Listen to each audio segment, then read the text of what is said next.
I'm Peter Whitmore. I'm 73 years old. Some of you might remember me from a few weeks back.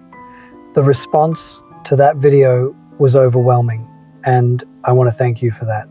But today, I need to talk about something I didn't mention then, something more personal, something that changed everything about how I see relationships. And I need you to hear this, you see, because what I'm about to tell you could save you from the kind of pain that stays with you for decades. My wife, Susan, and I were married for 41 years.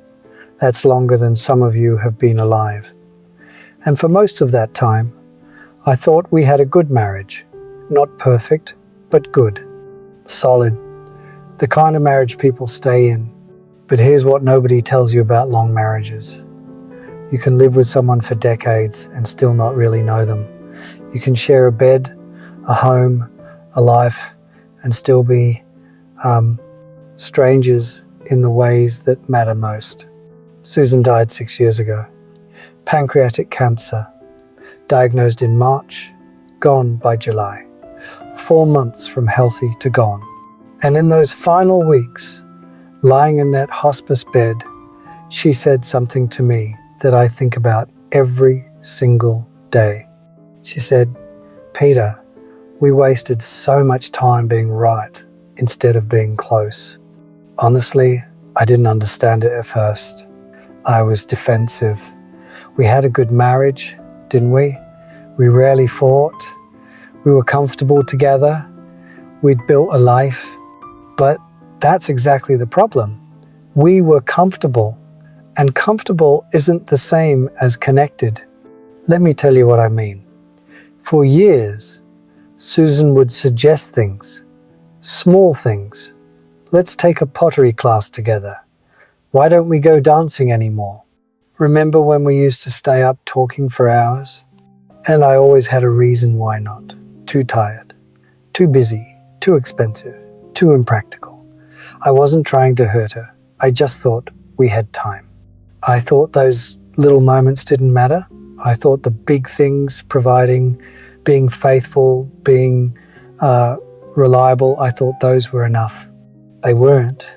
You see, I thought love was about grand gestures, being there during the crises, paying the bills, showing up. And yes, those things matter. But what I didn't understand is that love is built in the tiny, unremarkable moments.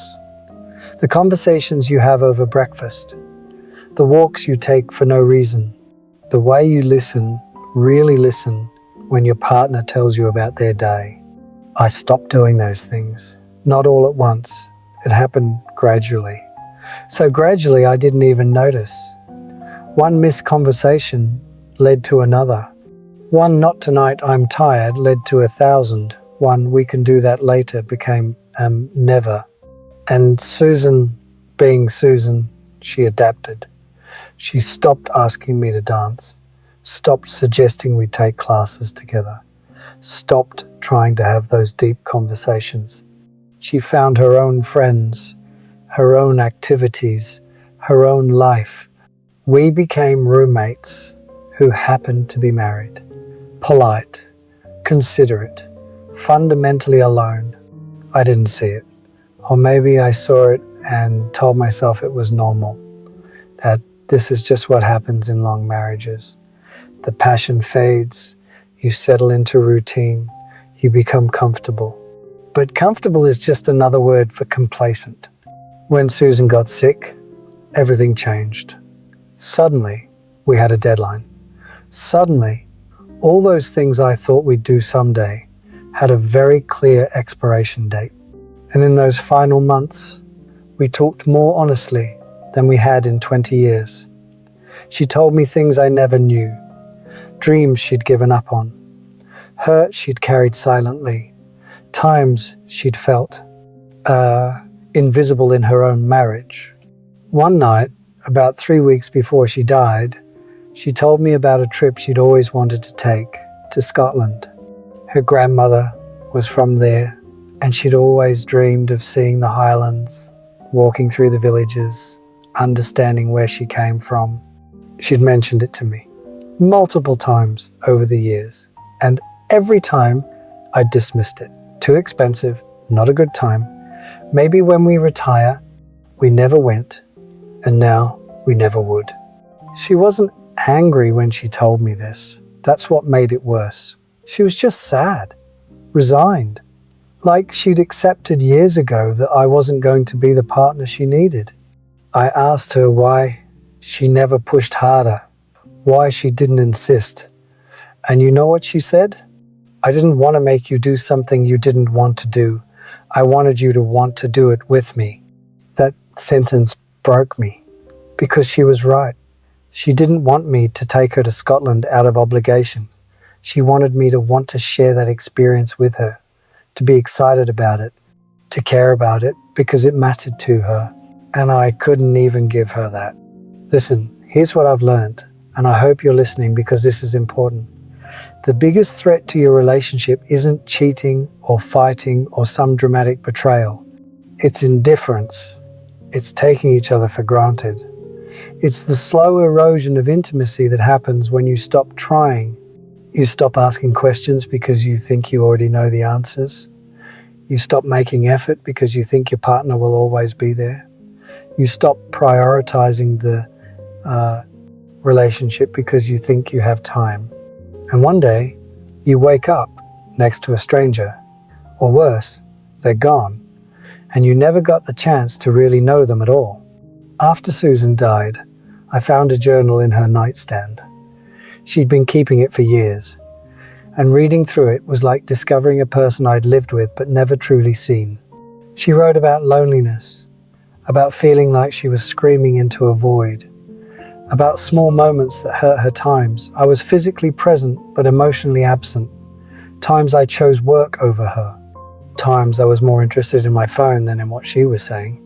She also wrote about love, about the man she married, about hoping that version of me would come back, about trying to reach me and not knowing how. I was right there. We slept in the same bed every night, but honestly, I might as well have been on another planet. And here's the part that kills me. It wasn't malicious. I wasn't trying to hurt her. I just got lazy. I thought showing up was enough. I thought providing was enough. I thought not doing anything wrong was the same as doing things right. But relationships don't die from dramatic failures. They die from 1,000 small neglects. If you're in a relationship right now, I want you to ask yourself some questions. When's the last time you had a real conversation with your partner? Not about logistics or schedules or what's for dinner. A real conversation about dreams, fears, ideas. When's the last time you did something just because it would make them happy? Not because it was their birthday or an anniversary, but just because. When's the last time you looked at them, really looked at them, and felt grateful they're in your life? If you can't remember, well, you're making the same mistake I made. Your partner isn't going to be there forever. I know that sounds dark, but it's true. One of you will die first, and when that happens, you don't get a do-over. You don't get to go back and have those conversations you postponed. You don't get to take those trips you kept delaying. You don't get to say those things you assumed they already knew. Susan and I had 41 years, and I wasted at least half of them being comfortable instead of connected, being right instead of being close, being present instead of being engaged. Don't make my mistake. Love isn't something you feel and then stop working on. Love is something you do every day, in small ways and big ways. It's choosing to be curious about your partner even after decades together. It's trying new things together, even when it's uncomfortable. It's having hard conversations, even when it's easier to avoid them. It's caring about the things they care about, not because you have to, but because they matter to the person you love. After Susan died, people kept telling me I'd been a good husband, they meant well, but they were wrong. I wasn't a good husband. I was an adequate husband. I met the minimum requirements. I didn't cheat, didn't abuse, didn't abandon, but that's an incredibly low bar. Being a good partner means actively building intimacy, choosing vulnerability, staying curious, making effort, prioritizing connection, even when you're tired or busy or stressed. I didn't do those things. And now I live with the regret of knowing I had something precious and I let it slip away through sheer neglect. 6 years later, I still think about Scotland, about how little it would have cost me to say yes. A week of my time, some money, that's it. And it would have meant everything to her. I think about the pottery classes she wanted to take, the dancing lessons, the long conversations, all the small ways she tried to stay connected, and all the times I said no, or not now, or maybe later. Later never came, it never does. If you love someone, if you share your life with someone, don't wait for the perfect time to show them they matter. Don't assume they know. Don't take them for granted. Ask them about their dreams. Listen to their stories.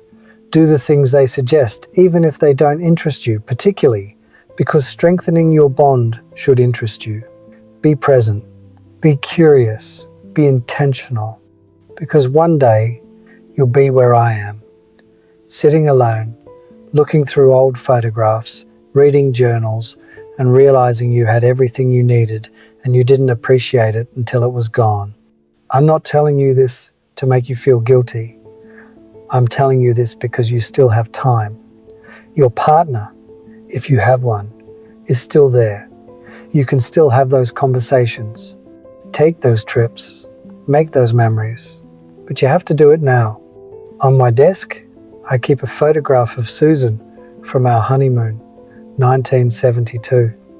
She's laughing, squinting in the sun, her hair blowing in the wind, so full of life and hope and dreams.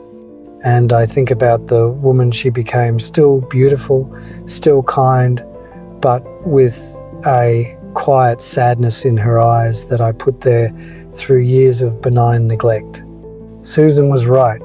We wasted so much time being right instead of being close. Don't waste your time the way I wasted mine. Love the people in your life actively.